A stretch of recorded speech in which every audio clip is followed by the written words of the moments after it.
우리 오늘 이 말씀을 들으면서 먼저 내가 왜 예수님을 믿고 있을까를 한번 생각해 볼 수 있는 시간이 되었으면 좋겠습니다. 한번 생각해 보십시오. 나 오늘 왜 예수를 믿고, 나 오늘 왜 이 교회에 와서 내가 하나님을 지금 예배하고 있을까? 예수님은 무엇 때문에 이 땅에 오셔서 그 십자가를 지시고 죽으시고 부활하셨을까? 우리에게 무엇을 주시려고 예수님이 이 땅에 오셨을까? 지난 주중에 새벽 예배 말씀 중에요, 예수님께서 제자들에게 너희는 나를 누구라 하느냐 이렇게 질문을 하셨습니다. 그 질문 속에 베드로가 예수님에게 주는 그리스도시요 살아계신 하나님의 아들이십니다 라고 고백을 했어요. 베드로가 예수님의 고백을 예수님이 베드로의 고백을 듣고서는 참 잘했다고 칭찬을 하시면서 뭐라고 말씀하셨냐면, 이 반석 위에 내 교회를 세우겠다.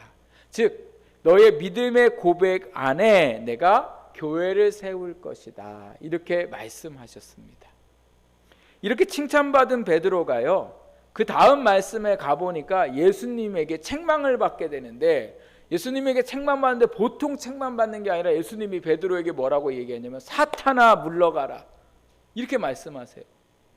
믿음의 고백을 해서 칭찬받았던 베드로가 갑자기 뭐가 돼버렸어요? 사탄이 되어서 예수님의 사역을 막는 일들을 하게 되었습니다. 무엇 때문에 예수님이 이렇게 화가 나셔서 베드로에게 사탄이라고 말씀을 하셨을까? 베드로의 믿음의 고백 후에 예수님이 제자들에게 무슨 말씀을 하셨냐면, 내가 앞으로 고난을 당하고 죽임을 당한 후에 3일 만에 부활할 것에 대해서 말씀하셨습니다. 그런데 그때에 베드로가 예수님에게 말씀해 보니까 항변하며 이렇게 얘기했어요. 항변하며 예수님 안 됩니다 이렇게 말을 했다고 기록이 되어 있습니다. 여기에 항변하다라는 뜻은요, 강력하게 질책하다라는 뜻이에요. 예수님에게 누가 질책을 했어요? 베드로가 질책을 했다는 거예요. 이 질책하다는 게 뭡니까? 윗사람이 아랫사람이 잘못했을 때 아주 호되게 혼내는 것처럼 제자가 스승인 예수님을 이렇게 호되게 막 강력하게 안 된다고, 그렇게 하면 안 된다 이야기했더라는 거예요. 그럼 예수님께서 베드로가 버릇없이 자신에게 그렇게 항변했기 때문에 베드로에게 사탄이라고 말씀하셨을까? 그렇진 않습니다. 베드로가 사탄이라는 말을 들을 수밖에 없었던 이유는 예수님이 베드로의 진심을 아셨기 때문에 그렇습니다. 믿음의 고백은 참 좋았습니다. 예수님을 자신의 주인이라고 고백하고, 예수님을 또한 구원자라고 고백하고, 예수님을 살아계신 하나님의 아들이라고 고백한 것까지는 좋았는데, 문제는 뭐냐? 그 고백의 뒤에 숨어 있는 본심은 예수님이 기뻐하시지 않는 본심이었습니다.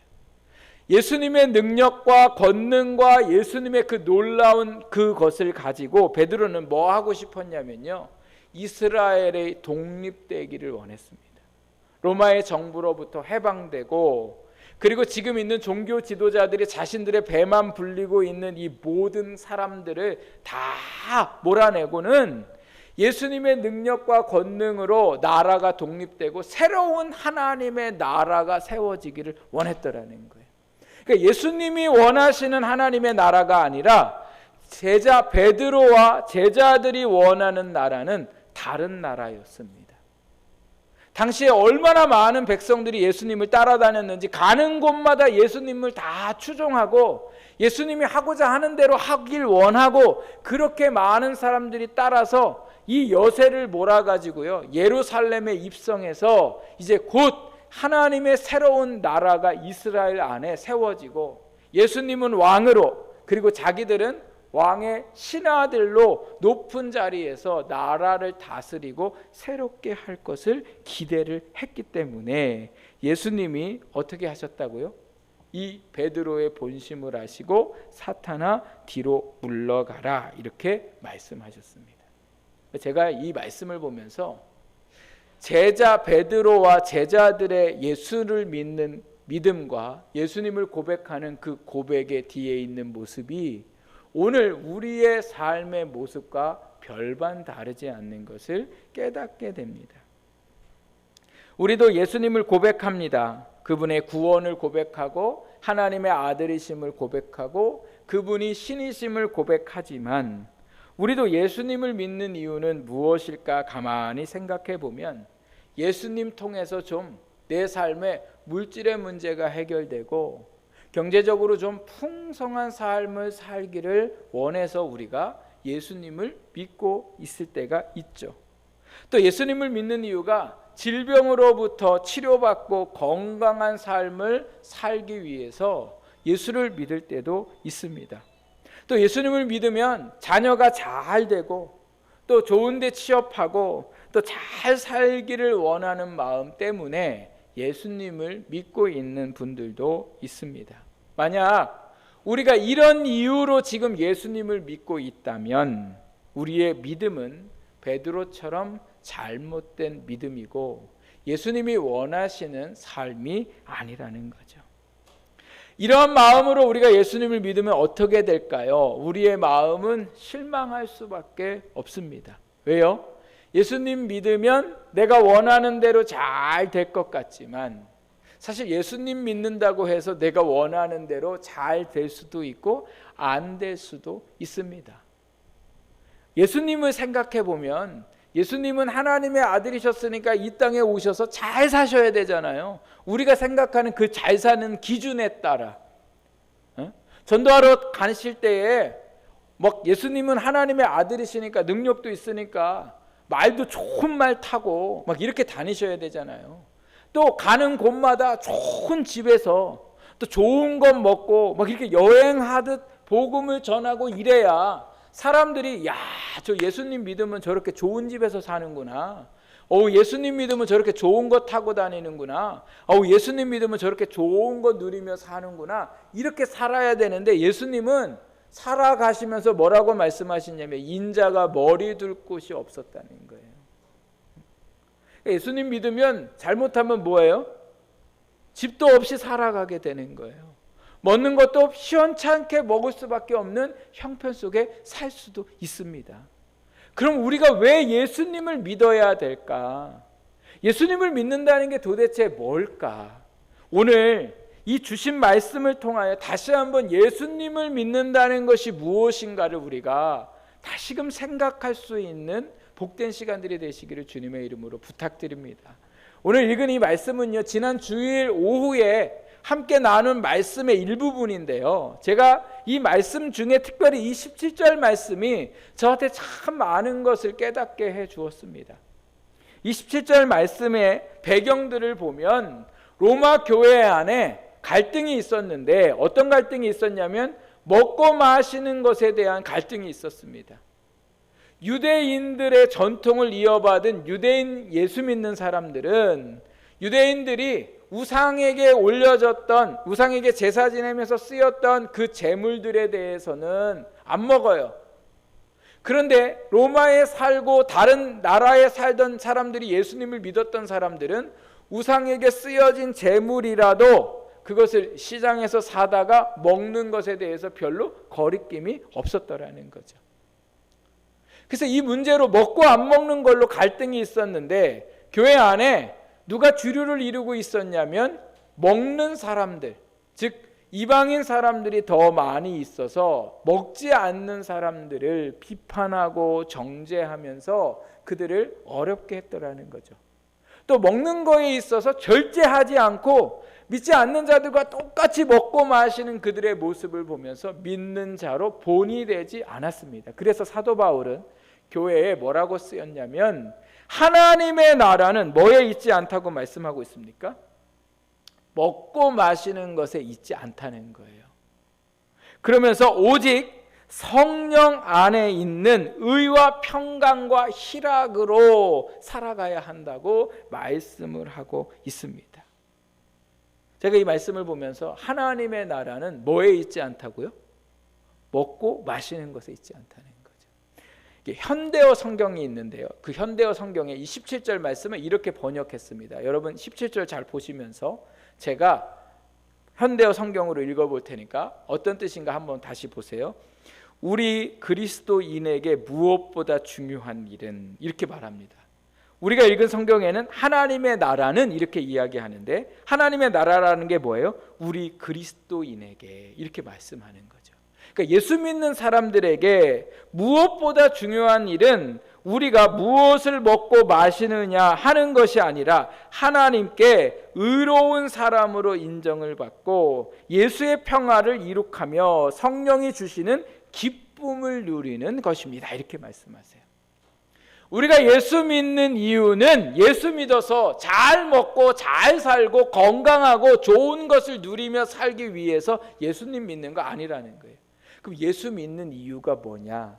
오늘 첫 번째로 말씀해 보니까 우리가 읽은 성경 말씀에는 오직 성령 안에 있는 의와 이렇게 말씀하고 있죠. 이 의라는 거, 이게 뭐냐면 이 삶을 살아야 되는데, 의로운 삶을 살아야 된다는 거예요.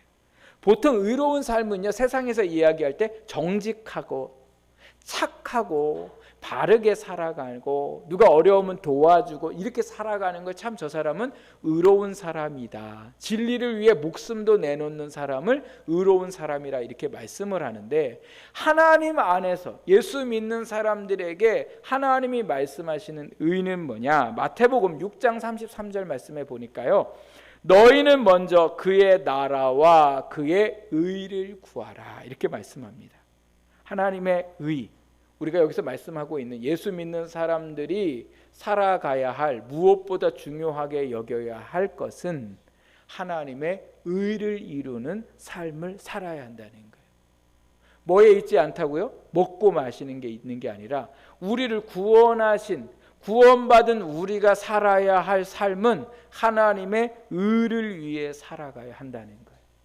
우리는 존재를 중요하게 생각해요. 존재. 그래서 차를 타고 다녀도 뭐를 타고 다니느냐에 중요하게 생각해요. 그래서 그거 타고 다니면 내가 뭐예요? 그 차에 걸맞는 사람이 된다고 착각하면서 사는 게 오늘 우리의 삶이고, 남들도 그 차 타고 다녀야 부러워한다고 생각하면서 우리는 살아갑니다. 직장도 아무데나 다니는 것보다 대기업에 다니는 걸 인정해 주잖아요. 네? 제가 우스갯소리로 설교하면서 여러분한테 그런 얘기 하잖아요. 아마 제가 하버드 대학을 나오고 외국에서 박사학위를 받고 저희 교회에 부임했다면 여러분은 누군가에게 우리 교회를 소개할 때에 반드시 누구를 소개하게 돼 있어요? 누구를 소개할까요? 저를 소개하겠죠. 우리 목사님은 다른 목사님과 달라요. 하버드 대학을 나오시고 막 이렇게 얘기할 거예요. 왜요? 자랑스러운 거예요. 그래서 존재에 대해서 중요하게 생각해요. 그런데 하나님은 우리의 존재를, 우리가 어디에 있고 어디를 다니고 무엇을 타고 다니고 어디에 사는가 중요하게 생각하지 않으세요. 하나님이 우리를 구원하신 이유는 우리를 구원하시고 예수님의 능력으로 인하여 좋은 곳에 올라가고 건강한 삶을 살고 잘 먹고 잘 살려고 우리에게 구원을 주신 게 아니라 뭐 때문에 주셨다고요? 하나님의 의를 이루기 위하여 우리에게 구원을 주셨더라는 거예요. 우리가 예수 믿는 이유는 뭐예요? 하나님의 의를 위하여 예수님을 믿는 거예요. 물론 병도 고쳐요. 우리가 경제적으로 어려울 때 잘 살 수 있는 그러한 은혜도 받을 수 있어요.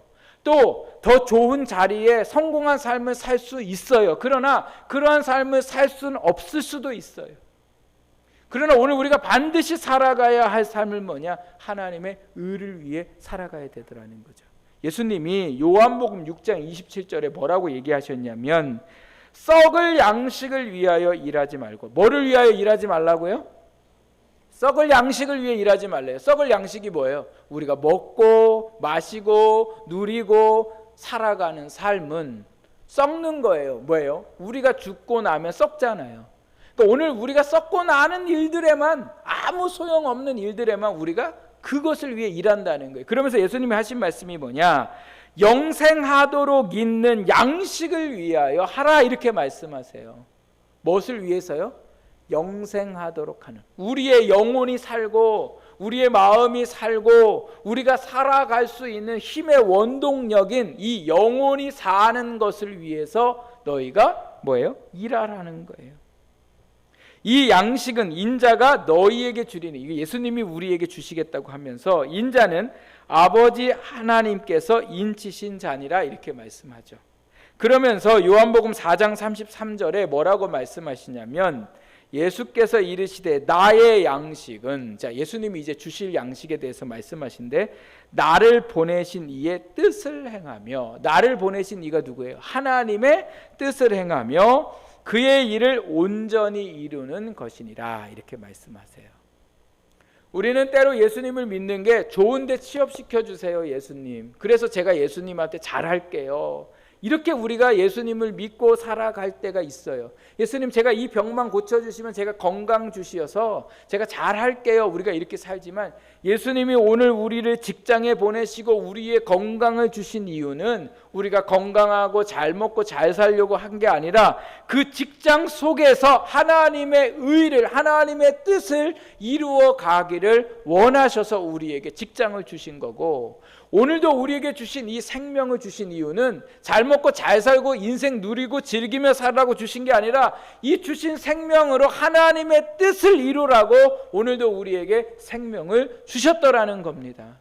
그래서 오늘도 우리가 예수를 믿고 구원받은 이유는 예수님 안에서 내 삶 누리라고 살아가는 게 아니라 뭐 하라고요? 하나님의 뜻을 이루어 살아가라는 거예요. 하나님의 뜻이 뭐예요? 하나님의 뜻, 성경에 아주 깊이 나와 있는 것 중에 우리가 잘 아는 거, 항상 기뻐하고 범사에 감사하고 쉬지 말고 뭐예요? 기도하는 것이 예수 안에 있는 하나님의 뜻이다 이렇게 말씀하세요. 하나님을 사랑하는 것이 하나님의 뜻이고 이웃을 내 몸과 같이 사랑하는 것이 하나님의 뜻이고, 우리의 삶을 통하여 와, 하나님 믿는 사람은 정말 다르구나, 하나님께 영광을 올려드리도록 오늘 우리의 삶을 살아가는 것이 뭐예요? 하나님의 의를, 하나님의 뜻을 위해 살아가는 인생이 되어야 된다는 거죠. 코로나 감염 이후에 교회가 세상으로부터 욕을 먹고 있습니다.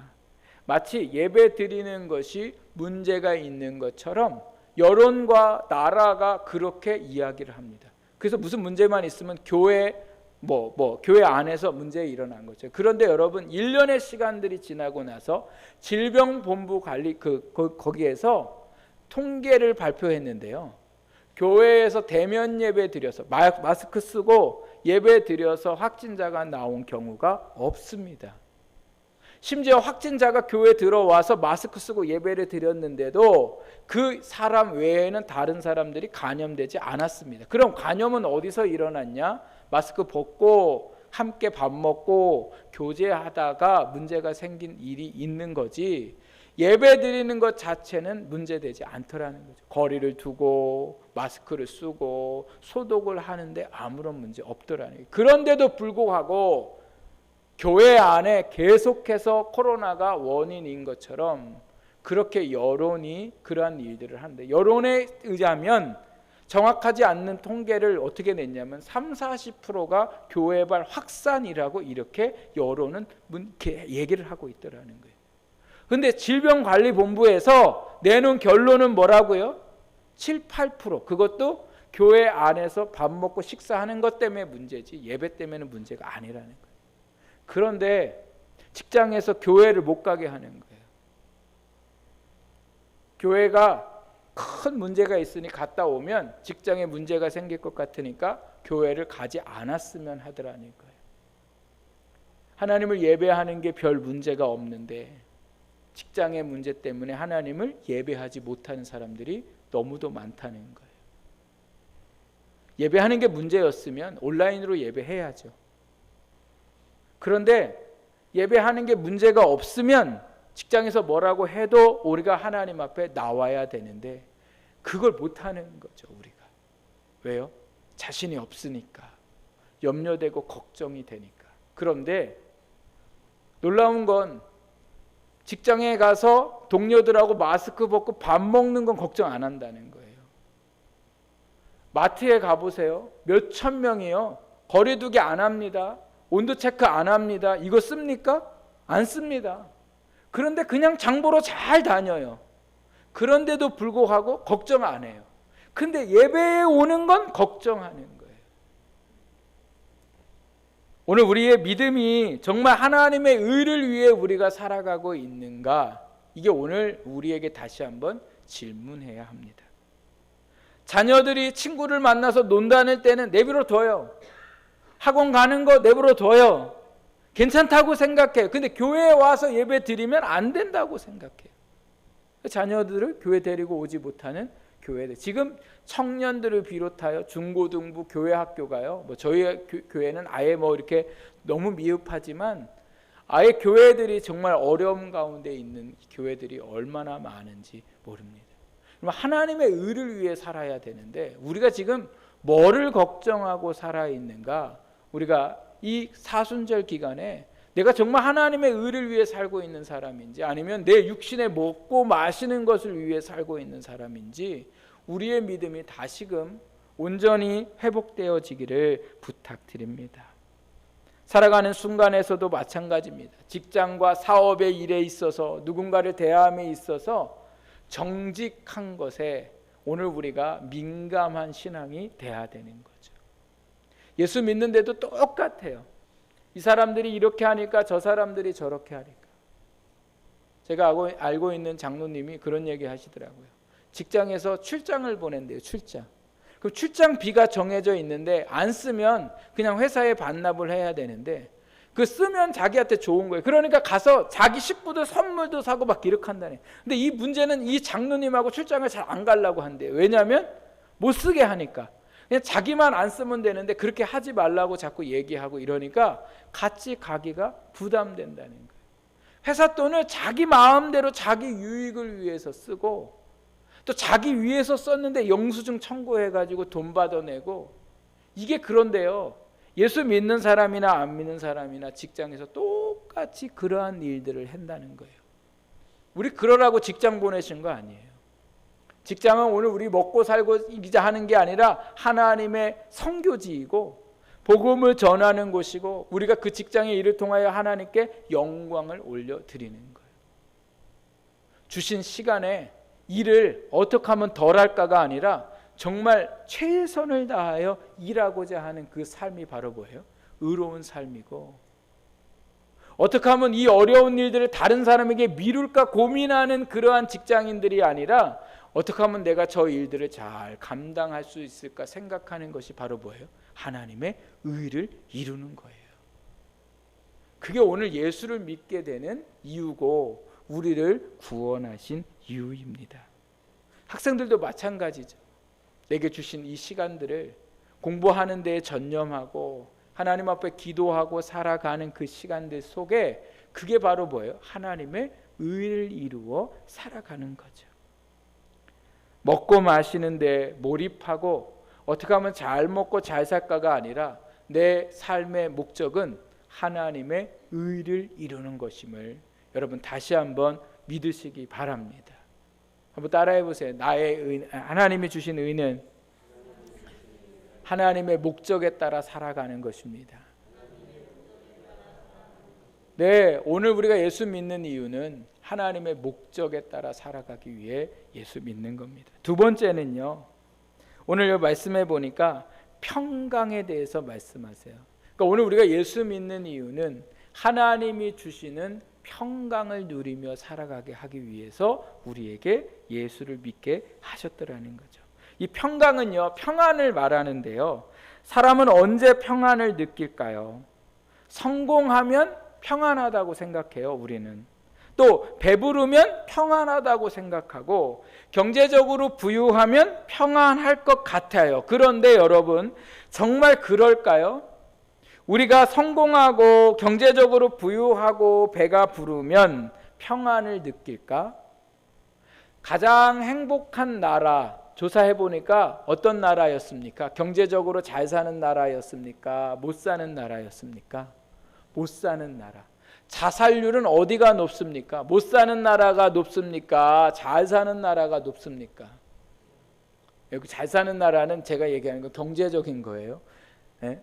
돈 많다고 잘 사는 게 아닌데 우리는 돈 많으면 뭐예요? 잘 산다고 생각하잖아요.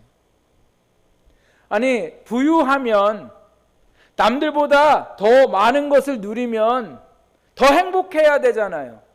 그런데 행복이 없어요. 평안이 없어요. 도대체 이게 무슨 일일까요? 그런데 또 우리는 미래의 평안을 위해서 지금도 계속 뭐예요? 먹고 마시는 것에 힘쓰면서 우리가 살아가잖아요.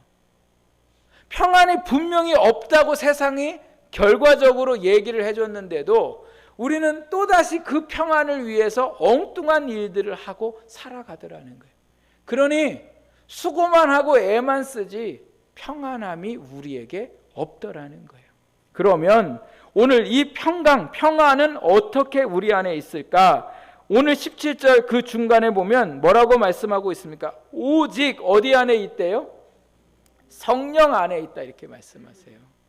이 말씀은 평강은 오직 예수님 안에 있더라는 거죠. 예수님을 믿는 믿음 안에 있습니다. 예수님이 십자가에 죽으셨습니다. 제자들이 얼마나 불안해했는지요.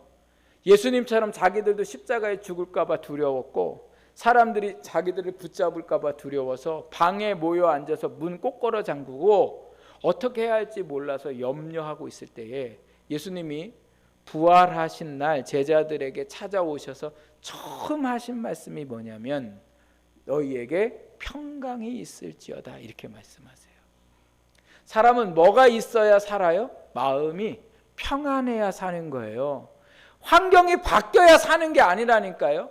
더 좋은 것들이 내게 들어와야 사는 게 아니라니까요. 우리는 건강하면 살 것 같잖아요. 내 부족함이 채워지면 살 것 같고 사람들보다 더 성공하면 살 것 같잖아요. 천만의 말씀이라니까요. 우리 안에 뭐가 있어야 된다고요? 평강이 있어야 돼요.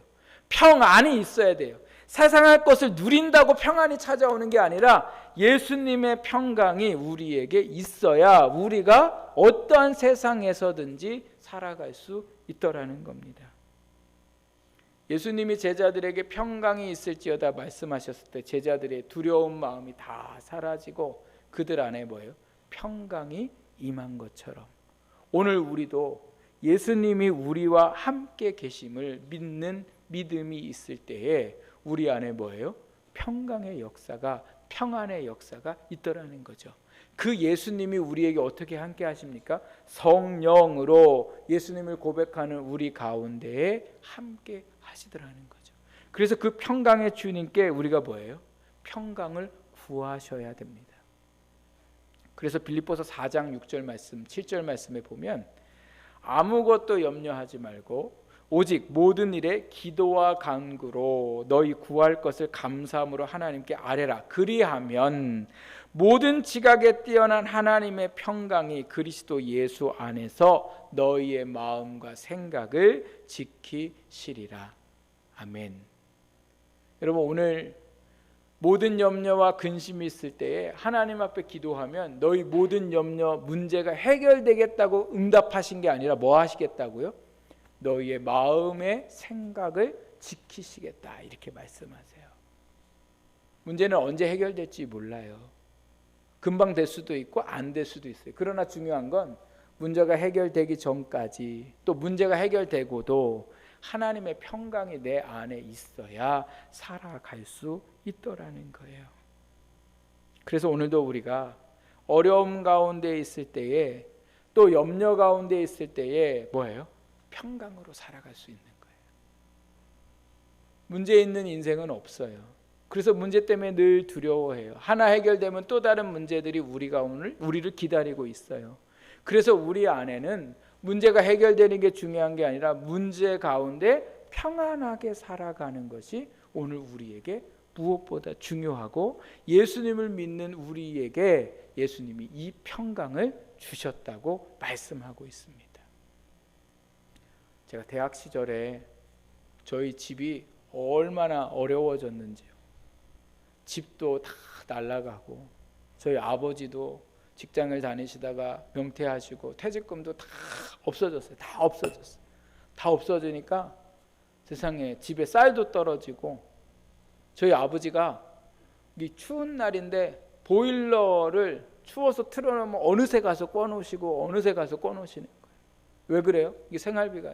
근데 제가 너무 기가 찬 거예요.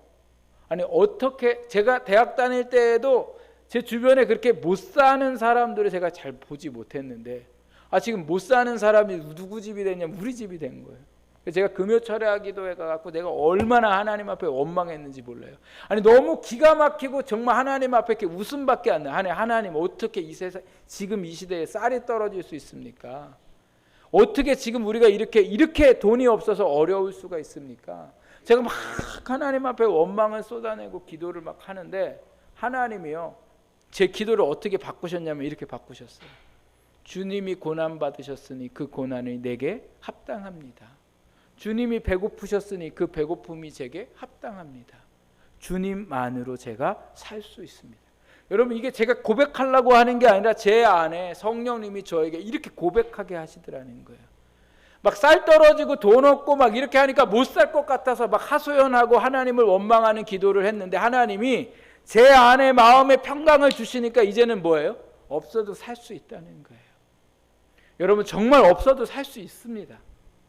다른 사람들과 비교하게 차등나게 살아도 다른 사람들보다 못하게 살아도 마음의 평강으로 살 수 있습니다. 그래서 예수 믿는 거예요. 남들보다 잘 살라고 하는 게 아니라 못 살아도 주님 때문에 살 수 있도록 그 평강이 오늘 우리 가운데 예수 믿는 자들에게 주셨더라는 겁니다. 주시는 평강 가운데 살아가는 저와 여러분이 되기를 부탁드립니다.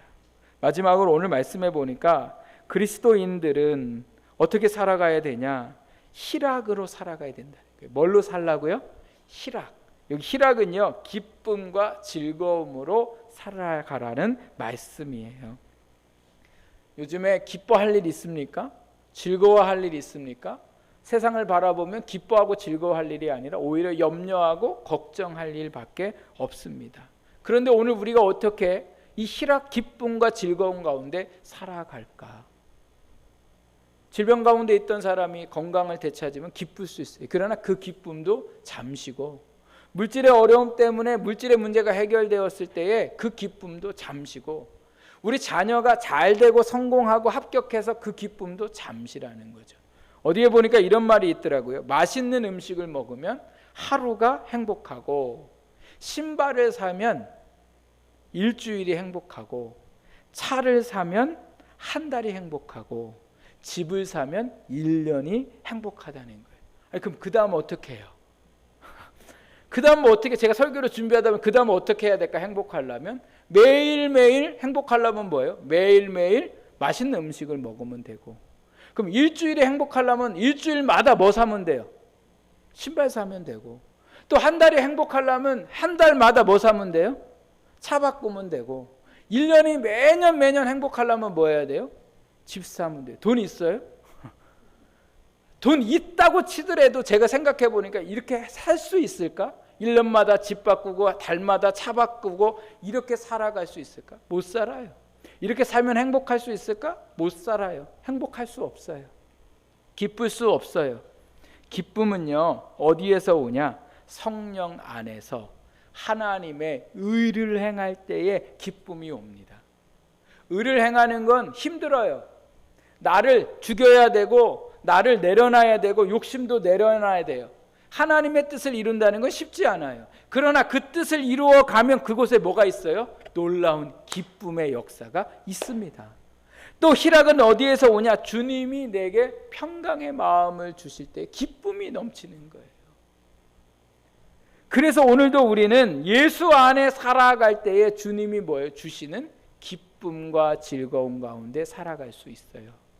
기뻐하고 즐거워하는 사람들을 나쁘게 표현하면 미친 사람이라고 표현해요. 미친 사람. 꼭 미친 사람 같아요. 근데 예수 믿고 기쁨을 얻으면 꼭 그래요. 다른 사람이 볼 때에 제정신 아닌 것처럼 보이게 되는 거죠. 그래도 좋은 거예요. 왜요? 예수님이 주시는 기쁨과 즐거움이 마음에 넘치기 때문에 그런 거죠. 제가 어렸을 때에 초등학교도 들어가기 전인데 저희 어머니를 이렇게 생각해 보면 수심이 가득하고 근심이 많고 삶에 이렇게 찌들어 있었던 저희 어머니의 모습이 생각이 돼요. 왜냐하면 너무 가난한 데에다가 저희 아버지가 좀 마음이라도 알아주고 같이 뭔가 이렇게 하면 좋은데 완전히 그냥 다른 사람이 다른 세상 사람. 아버지는 하고 싶은 대로 하고, 그러니 자식은 있고 어머니가 살아갈 일이 막막한 거예요. 그런데 저희 어머니한테 가끔 전도하러 오는 그 옆에 사는 분이 계셨거든요. 근데 이분은 저희 어머니보다 더 어려워요. 이분네 집은요, 그 옛날 있잖아요, 엄청 그 기와집이라고 해야 되나, 하여튼 큰 집인데 마당 넓은 데에 왜 이렇게 칸칸이 방 있는 집 있죠. 한 집이 한 10개 있는 것 같아요. 방이 10개. 그래서 그 방마다 사는 거예요. 방마다. 그런 집에서 사시는 분이고, 아들들은요 좀도둑이었어요. 동네 슈퍼나 또 주변 마을 집에 들어가서 이렇게 그 뭐 돼지저금통 이런 거 훔쳐 갖고 오는 사람. 근데 제가 어린데 이 형들이 저를 데리고 가서 문에 서 있다가 누구 오면 저한테 형 이렇게 소리 지르라고 그래서 제가 망을 본 적도 있다니까요. 그래서 집에 맨날 경찰들이 왔다 갔다 해요. 그런데 이분이 근심 가운데 살아가야 되잖아요. 근데 이분이요 꼭 미친 사람 같아요. 늘 웃고 다니시고 그 동네에서 가장 행복한 분. 그런데 그분이 자꾸 저희 집에 와갖고 저희 어머니한테 예수님을 믿으라고 하니까 저희 어머니가 뭐라고 그러냐면 저 여편네는 누가 똥을 갖다가 줘도 좋아할 여편네라고. 아니 좀 예수 믿으라고 하는 사람이 잘 살고 좀 좋은 옷도 입고 자녀들도 막 성공하고 이러면 좀 예수 믿겠는데, 이건 우리보다 더 못한 사람이 와가지고 예수 믿으라고 하니까 믿고 싶어요? 아니 저 가정처럼 될까봐 믿고 싶냐는 거예요. 그런데 제가 이 설교 말씀을 준비하면서 그분의 모습이 떠오르면서 왜 이분이 예수님을 전했을까? 그 환한 얼굴로 그렇게 세상 사람들 볼 때에 불행하고 어렵고 이러지만 이 사람 안에 뭐가 있으니까? 예수님이 주시는 기쁨이 있었으니까. 남들은 저렇게 살면 못 살 것 같은데 이분은 예수님이 주시는 기쁨 안에 살아가니까 다른 사람들에게 뭐 얘기하는 게 아니라 누구 얘기하는 거예요? 예수님 믿으라고. 예수님 믿어야 살 수 있다고. 맞는 말 아닙니까? 애들이 말 안 듣고 속 썩여도 예수님 믿으면 살 수 있는 거예요. 내가 지금 단칸방에 살고 돈이 없어도 예수님 믿으면 기쁨으로 살 수 있는 거예요. 세상에 어떤 게 이런 기쁨을 줄 수 있겠습니까? 여러분 오늘 이 기쁨이 예수 믿는 우리에게 주셨습니다. 사도행전 13장 52절 말씀에 보면 제자들은 기쁨과 성령이 충만하니라 이렇게 말씀하고 있는데요. 그 위에 말씀에 어떤 사건이 일어나냐면 바울과 바나바가 복음을 전하다가 박해를 받고 매를 맞고 그 성에서 쫓겨남을 당했는데 놀랍게도 제자들에게 기쁨과 성령이 충만하니라. 여러분 오늘 이 기쁨을 우리에게 주셨습니다.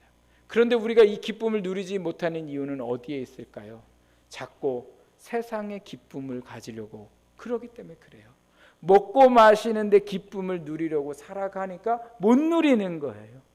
이미 우리에게 주어졌다니까요. 그 기쁨이. 하나님의 의를 행하고 주님의 평강을 구하면 그 기쁨, 희락이 우리 가운데에 넘쳐서 예수님 믿는 가운데에 우리가 기쁘게 살아가게 될 줄 믿습니다. 오늘도 이 좋은 선물을 우리에게 주셨으니 이 한 주간도 하나님의 의를 위하여 평강을 구하며 기뻐하는 복된 삶을 살아가시기를 주님의 이름으로 부탁드립니다.